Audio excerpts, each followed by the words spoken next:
السلام علیکم گائز. اس وقت ہم عمران اتاری صاحب کے سامنے موجود ہیں. کیسے ہیں عمران بھائی؟ ٹھیک ہیں آپ؟ الحمدللہ رب العالمین اللہ کل حال. آپ کی طبیعت کیسی ہے؟ الحمدللہ رب العالمین. عمران صاحب، آج ہم نے آپ کو اس لیے دعوت دی ہے کہ دعوت اسلامی کے بانی الیاس قادری صاحب جو ہیں، ان کے بہت سارے ویڈیوز اور پکچرز اس طرح کی وائرلز ہوتی ہیں جو نیگیٹو پوائنٹ آف ویو میں بہت زیادہ وائرلز ہوئی ہوئی ہیں. اس کے حوالے سے چند سوالات ہیں، وہ میں آپ سے جو ہے وہ ڈسکس کروں گا. تو پہلا سوال میرا آپ سے یہ ہے کہ الیاس قادری صاحب کے لاکھوں فالوورز ہیں. ظاہر سی بات ہے، جس آدمی کے لاکھوں فالوورز ہوں وہ اس کو فالو کرتے ہیں، اس کی ہر چیز کو جو وہ چیزیں کرتے ہیں ان کو فالو کرنے لگتے ہیں. اب الیاس قادری صاحب کو دیکھا جائے تو وہ کپڑے جو ہے وہ بغیر استری کے پہنتے ہیں. جیسے اسکرین پہ آپ دیکھیں استری کیے ہوئے نہیں ہوتی. یہ چیزیں پرسنالٹی کو ڈیمیج نہیں کرتی. قبلہ رو اپنی چپل رکھتے ہیں، ٹھیک ہے. کیلے دیکھیں آپ، یہ کیلوں کو قبلہ رو رکھتے ہیں. تو ہر چیز کو قبلہ رو رکھتے ہیں. اس طرح کی ویڈیوز وائرلز ہوتی ہیں کہ قوم کو کس طرف لے کے جا رہے ہیں.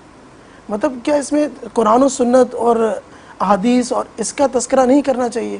آپ نے بیس کیا بنائی ہے کہ پرسنالٹی ڈیمیج ہوتی ہے؟ جی یہ آپ نے جملہ کہا، پرسنالٹی ڈیمیج ہوتی ہے. جب کسی کی پرسنالٹی یا شخصیت ڈیمیج ہوتی ہے نا تو اس کے فالوورز نہیں ہوتے. ٹھیک ہے، ڈیمیجز چیزیں کوئی بھی نہیں لیتا. امیر سنت کی طرف لوگوں کا رجحان اور اسپیشلی نوجوانوں کا رجحان، پھر کالج اور یونیورسٹیز اور جو کوالیفائڈ اور پروفیشنلز لوگ ہیں ان کا بھی رجحان. ہو سکتا ہے کوئی کہے کہ یہ آپ تھوڑا آگے بڑھ گئے. الحمدللہ میں جو بھی کروں گا، جب آپ نے کہا کہ میں دعوت اسلامی کے حوالے سرچ کروں گا تو جو بھی کہوں گا وہ کچھ نہ کچھ ویریفائڈ ہی ہوں گی چیزیں. ٹھیک ہے نا. تو اول تو یہ کہ یہ چیزیں اگر شخصیت کو ڈیمیج کر رہی ہوتی تو 1981 سے لے کر 2018 جون اتنے بڑے عرصے میں لوگ ٹوٹتے نہ کہ جوڑتے. اس میں تھوڑا سا آپ سے ایک کوشچن یہ کروں گا. آپ کہہ رہے ہیں 1981 سے، ٹھیک ہے، 1981 سے تو اب تک تو سوشل میڈیا نہیں تھا نا. سوشل میڈیا تو ابھی آیا ہے. تو اس دوران اس سے پہلے تو لوگوں کو چیزیں نظر ہی نہیں آ رہی تھی کہ کیا ہو رہا ہے اندر، کیا کیا چیزیں ہوتی ہیں. اور اس طرح کی ویڈیوز جو ہے وہ وائرلز بھی ہونے، وہ ایسی کوئی ٹیکنالوجی بھی نہیں تھی. جی چلیں اس پر آ جائیں. میں نے اگر 1981 سے اگر آپ کو کہا ہے تو لوگوں نے دیکھا ہے تو قبول کیا ہے نا. دیکھے دیکھو قبول نہیں کرتا. اور ویڈیو پر تو ویسے بھی بہت ساری چیزیں کان چھانٹ کر آتی ہوں گی. وداؤٹ سوشل میڈیا اور وداؤٹ مدنی چینل دیکھ کر قریب رہ کر جب لاکھوں کروڑوں لوگ قریب ہوئے تو یہ ڈیمیجز نہیں ہیں. اصل میں آپ کو ایک تھوڑا سا پرابلم بتاتا ہوں. اصل میں پرابلم یہ ہے کہ ہر ایک آپ کی ہر بات، آپ کی ہر چیز سے مطمئن ہو جائے، یہ پاسبل نہیں ہے. ایک شخص نے یہ نہیں کہا کہ میں کبھی بھی استری والے کپڑے نہیں پہنوں گا. اچھا، پریکٹس یہ ہے، مزاج یہ ہے کہ اگر کپڑے استری نہ کیے ہوئے ہوں تو کیا حرج ہے. کیا پہلے ہمارے بزرگ اکابرین کے استری والے کپڑے پہنتے تھے؟ استری تو تھی ہی نہیں، اس کا وجود ہی نہیں تھا. ٹھیک ہے، تو کیا اس وقت بزرگوں کی عقیدتیں نہیں ہوتی تھیں؟ بزرگوں کا ادب نہیں ہوتا تھا؟ بزرگوں کا احترام نہیں ہوتا تھا؟ کیا ان کے لاکھوں فالوورز اس وقت نہیں ہوتے تھے؟ تو پھر اگر کوئی استری والے کپڑے دے دے تو ایسی کوئی آپ کے پاس ایویڈنس نہیں ہوگا کسی نے پریس کیے ہوئے کپڑے دیے انہوں نے کہا کہ میں پریس کیے ہوئے کپڑے نہیں پہنتا ہوں. آپ کے اس جواب سے کچھ مطمئن میں ہونے کی کوشش کرتا ہوں. ٹھیک ہے، اگلا سوال یہ تھا میرا کہ قبلہ رو چپل رکھنا، کیلے رکھنا، اس میں کیا لاجک ہے؟ دیکھیں یہ بزرگوں کی تعلیمات ہے کہ بہترین نشست وہ ہے بیٹھنے کے حوالے سے جو قبلے کی سمت ہو. ٹھیک ہے، جب آپ بیٹھیں قبلے کی طرف.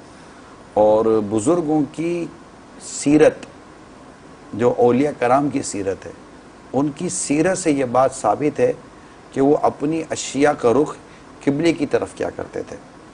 اگر کوئی بزرگوں کے طریقے پر چل کر اپنے چپل، اپنے قلم یا خود اپنی نشست قبلے کی سمت رکھتے ہیں تو یہ اچھی بات ہے یا بری بات ہے؟ مگر لوگ اس چیز کو ہضم نہیں کر پاتے. آپ یہ سوچیں نا کہ فی اب یہ زمانہ بتائیے کہ لوگ اس چیز کو ہضم نہیں کر رہے. کھانا خراب یا معدہ خراب، اس کا فیصلہ کریں. اگر غذا درست ہے اور کسی کو ہضم نہیں ہو رہی تو وہ معدے کا علاج کرے گا نا. ایسا ہی ہے. ٹھیک ہے، تو یہ اگر طے ہے کہ غذا درست ہے غذا اچھے اور بزرگوں سے ثابت ہے اور عمل بزرگوں سے اور اچھے لوگوں سے ثابت ہے، تو میدے کا علاج کرنا چاہیے نا، کہ وہ چیز اگر ہم کو ہضم نہیں ہو رہی ہے تو ہمارا میدا یا ہاضمہ ڈسٹرب ہوگا، نہ کہ بزرگ کا عمل غلط ہوگا۔ کھجور کی چٹائی پہ سوتے ہیں، مٹی کے برتن استعمال کرتے ہیں، اور جب مٹی کے برتن استعمال کرتے ہیں تو اس کو پوری طرح چاٹتے ہیں۔ تو قرآن و سنت کی تعلیم سکھائیں آپ۔ دیکھیے میں آپ کو عرض کرتا ہوں، یہ چیزیں دکھانا ضروری تو نہیں ہے نا، آپ یہ نہ دکھائیں، آپ کو کرنا ہے، ثواب کمانا ہے، تو آپ اپنے لیے ثواب کمائیں، آپ لوگوں کو دکھا رہے ہیں تاکہ لوگ اس چیز کو فالو کریں گے۔ انڈرسٹوڈ سی بات ہے۔ اللہ کے نیک بندوں نے وہ کام کیا جس کو کر کے لوگوں نے نیک راستے اختیار کیے، اچھے راستے اختیار کیے۔ ٹھیک، آپ نے مجھ سے بات کی چٹائی پر سونا یہ سنت بھی ہے، ٹھیک ہے۔ آپ نے مجھ سے بات کی سنت صرف عمران صاحب صرف یہ نہیں ہے کہ چٹائی پہ سونا، اور بھی بہت ساری سنت ہیں، ان کو بھی آپ دکھا سکتے ہیں۔ وہ اور جو دکھا رہے نا، اور بھی تو دکھا رہے نا، ایسا تو نہیں ہے مسواک کرنا سنت ہے، وہ بھی تو دکھائی جاتی ہے، جی ٹھیک ہے۔ امامہ باندھنا سنت ہے، وہ بھی تو دکھایا جاتا ہے، ٹھیک ہے۔ ٹھیک، سر پر تیل لگانے کے بعد سربند باندھنا سنت ہے، وہ بھی تو دکھایا جاتا ہے۔ اب رہی بات پلیٹ چاٹنے کی، جی ٹھیک ہے، تاکہ آپ کی باتیں نہ رہ جائیں، ٹھیک ہے۔ پھر آپ کہیں گے کہ جناب آپ پلیٹ چاٹ رہے تو ہمارا جواب بھی چاٹ گئے۔ تو مسئلہ یہ ہے کہ پلیٹ چاٹنا، انگلیاں چاٹنا، یہ سرکار کی حدیث سے ثابت ہے، ٹھیک ہے۔ مطلب آپ یہ فرما رہے ہیں کہ سرکار صلی اللہ تعالیٰ جی ہاں، علیہ یہ وسلم، حدیث میں اس کی ترغیب دلائی گئی ہے، اچھا، اور جس کام کی ترغیب حدیث میں موجود ہو، جو عمل اسلام، دین، سنت، شریعت اور اس کے بیان کردہ آداب کے مطابق ہو، اور اگر کسی دیکھنے سننے والے کے لیے یہ کام اس کے لیے نیا ہو تو اعتراض نہیں بنتا کہ یہ کیا ہو رہا ہے، بلکہ کمپلین اس سے ہے کہ اس نے اسلام، دین و شریعت کی ان باتوں کو سیکھا کیوں نہیں ہے۔ رہی بات یہ کہ یہ عمل یہ خود کیوں نہیں کر لیتے، سب کے سامنے کیوں کرتے ہیں، جی ٹھیک ہے۔ ایک تحریک ہے، ایک تبلیغ کا ذریعہ ہے، تبلیغ ہے ہی پہنچانے کا نام۔ آپ کیسے پہنچائیں گے؟ آپ وہ کام جس کے کرنے میں ثواب ہے۔ امام غزالی رحمۃ اللہ تعالیٰ نے لکھا ہے کہ جو پلیٹ کھانے کے بعد پلیٹ دھو کر پی لے، اس کو ایک غلام آزاد کرنے کا ثواب کا وہ حقدار ٹھہرتا ہے، ٹھیک ہے۔ تو اگر لوگوں کے درمیان آپ کریں گے تبھی لوگوں کو پتہ چلے گا نا کہ یہ عمل کیسا ہے اور یہ عمل کیسا نہیں ہے۔ تو یہ ہے نیکی کی دعوت دینے کا ایک ذریعہ۔ میں آپ کو ایک اور بات بتا دیتا ہوں اسلم صاحب، مسئلہ یہ ہے کہ ایک کام کرنا ہے کہ اس کو واجب کہا گیا، اس کو نہ کرنے کو ناجائز کہا گیا، ایسی تو کوئی بات بھی نہیں ہے، نہ کو پریشرائز کیا گیا۔ آپ کو ایک چیز بیان کی گئی کہ اگر آپ یہ کریں گے تو آپ کو ثواب ملے گا، نہیں کریں گے تو گناہ نہیں ہے۔ کہ ایک چیز آپ کی سمجھ میں نہیں آئی، اگر شریعت اس کو انڈوس کرتی ہے تو ہم اپنی سمجھ بدلیں گے نا۔ آف کورس، میں ایک مسلمان کو میں یہی کہوں گا کہ وہ عمل امیر علیہ سنت کا، وہ عمل جس کو شریعت انڈوز نہیں کرتی، اس کی نشاندہی کی جائے، وہ ختم ہو جائے گا۔ میرا اگلا سوال آپ سے یہ ہے، تھوڑا سا چبھنے والا سوال ہے، برا نہ مانے تو اگر میں آپ سے یہ سوال تو کروں۔ سوال کے بعد ہی پتہ چلے۔ الیاس قادری صاحب کے بارے میں دیکھا گیا کہ آپ سمیت بہت سارے آپ کے علماء کرام، آپ کے جو ٹی وی پہ مدنی چینل پر جو لوگ ہیں، جب بھی کوئی بات کرتے ہیں تو وہ ان کی تعریف اور ان کے فضائل بیان کرتے ہیں۔ دیکھیں، دو تین چیزیں آپ نے مکس کر دی ہیں۔ سب سے پہلا تو یہ کہ مجھ سمیت لوگ ان کی تعریف کرتے ہیں، تو مجھ سمیت جو بھی ان کے مرید ہیں تو مرید تو پیر کی تعریف کرے گا، ٹھیک ہے۔ ایسا کہیں لکھا ہوا ہے؟ میں نے آپ کے سوال کے اندر تو کوئی انٹرپٹ نہیں کیا تھا، اچھا، ٹھیک میرا جواب پورا ہو جائے اس کے بعد آپ ٹھیک۔ جو فرمائیں، ٹھیک ہے۔ ٹھیک، تو جو مرید ہوگا وہ پیر کی تعریف کرے گا، یہ تو ایک ہوتی ہے بات۔ دوسری بات آپ نے یہ کہی کہ کیا یہ آپ ایسے کہ یہ بہت بڑے عالم ہے، تو پیر ہوتا ہی عالم ہے، غیر عالم پیر نہیں بن سکتا، اور الحمدللہ ہمارے پیر و مرشد یہ عالم ہے، تو عالم۔ تو تیسری بات کہ نارملی ایک عقل کا تقاضا، شرافت کا تقاضا ہے، سچائی کا تقاضا ہے کہ آپ پر اگر کوئی احسان کرتا ہے تو آپ اس کی تعریف کرتے ہیں، یہ عقل کا تقاضا ہے۔ اور میرا خیال ہے جو پڑھے لکھے اسٹوڈنٹ ہیں وہ اپنے ٹیچر کی تعریف کرتے ہیں، ٹھیک ہے، اپنے تعلیمی اداروں کی تعریف کرتے ہیں، در و دیوار کی تعریفیں کرتے ہیں۔ وہ پھول کہ جو نہ سنتا ہے نہ جواب دیتا ہے، بڑے بڑے پھولوں کی تعریف کر رہے ہوتے ہیں۔ تو جو چیز اچھی لگتی ہے اس کی تعریف کی جاتی ہے، اور آپ اس کی تعریف کرنے والے کو کچھ بھی نہیں کہتے۔ اچھی چیز کی ہمیشہ تعریف لوگ کرتے ہیں۔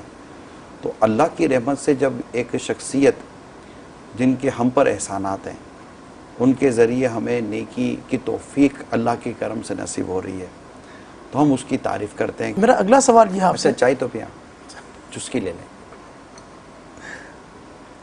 کیسی لگی؟ اچھی لگی. تعریف کیوں کری آپ اس کی؟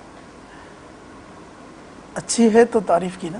بس یہی میرے سوال کا جواب. اچھا میرا اگلا سوال یہ ہے کہ مولانا الیاس قادری صاحب کو دیکھتے ہیں کہ یہ بظاہر نظر نہیں آتا کہ ان کا کوئی کاروبار ہے یا کوئی چیز ہے یا کوئی بزنس ہے، تو زندگی کے خرچے وغیرہ یہ کس طرح یہ مینیج کرتے ہیں؟ اور انہوں نے بتایا کہ جو غربت میں انہوں نے زندگی گزاری اپنی، تو اس دور سے اب تک جو یہ چلتے آ رہے ہیں تو یہ کیسے چل رہے ہیں؟ اور اب بھی دیکھا جائے تو یہ کہتے ہیں کہ میرے پاس کوئی پیسہ نہیں ہے، کوئی بینک بیلنس نہیں ہے.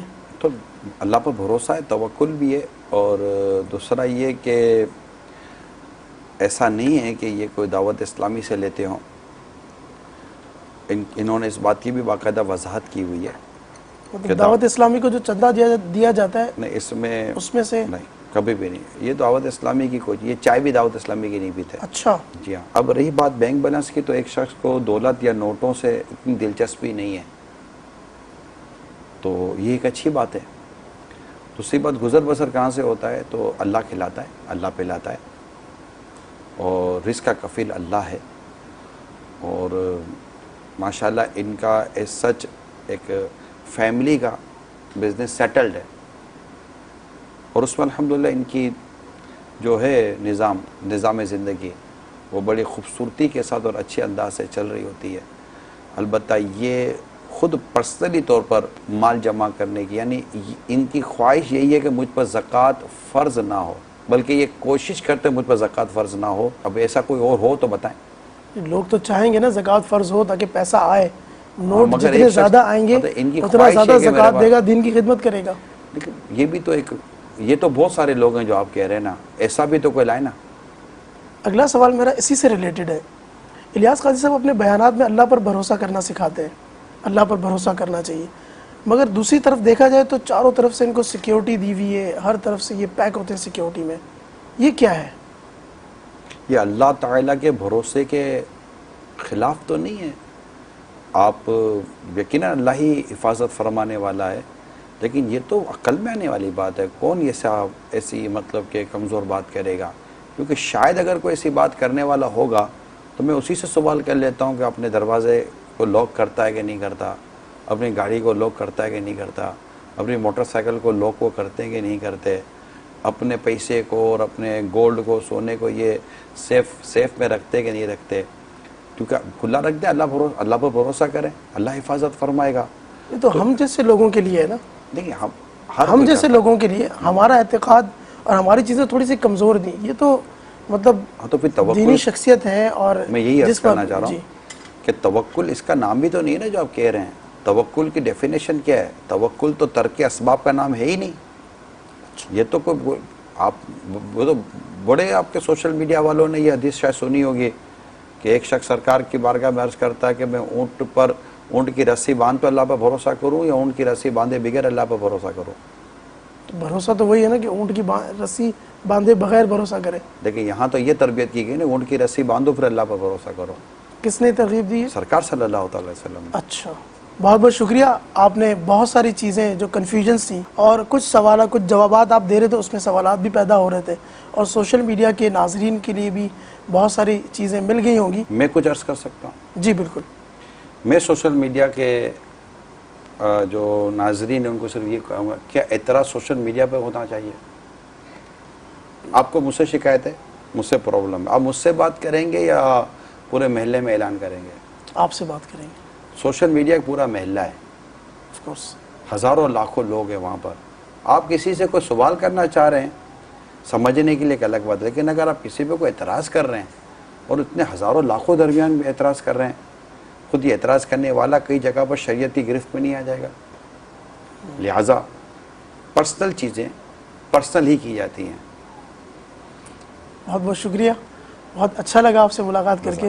بہت بہت شکریہ. صلو علی الحبیب صلی اللہ علیہ وسلم.